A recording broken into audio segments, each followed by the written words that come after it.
I'm going to give you a walkthrough of organizing your content with titles, lists, and paragraphs. Okay, so notice I have a listing over here. I have all of my content, and notice that it is written out between the body tags. That's where my website content should go. And I had it somewhat organized the way I wanted. I've got favorite snacks, I have a list, and then I have a little bit about each one.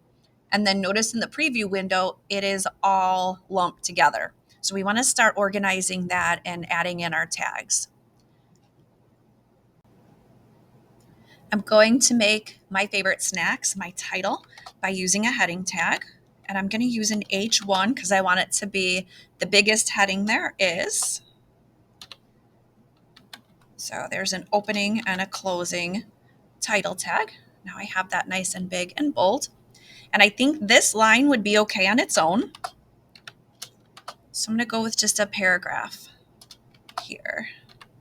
Again, opening and closing. So that separated that sentence from my heading.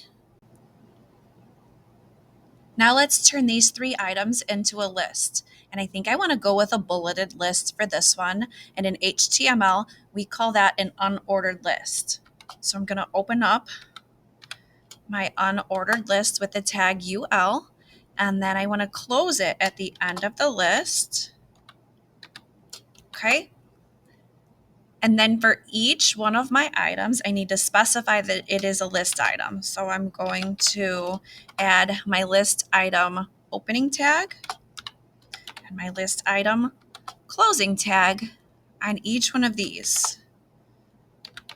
I'm going to straighten that out. And then I'm going to close. I need to do that for each item in my list. So here we go. One more. Looking at my preview, and that looks pretty good. Now I have a list.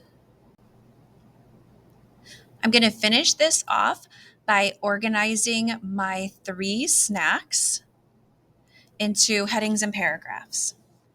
So I don't like the way this is all lumped together here. I want to have each of these stand out a little bit.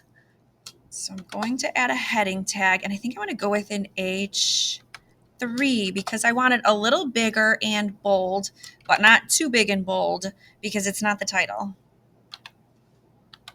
So let's see what an H3 looks like. Yep, I like that. And then this can be a paragraph. We should end it here so that it separates the next 2. And I'm going to do the same for strawberries and chocolate chips because I wanted to match popcorn.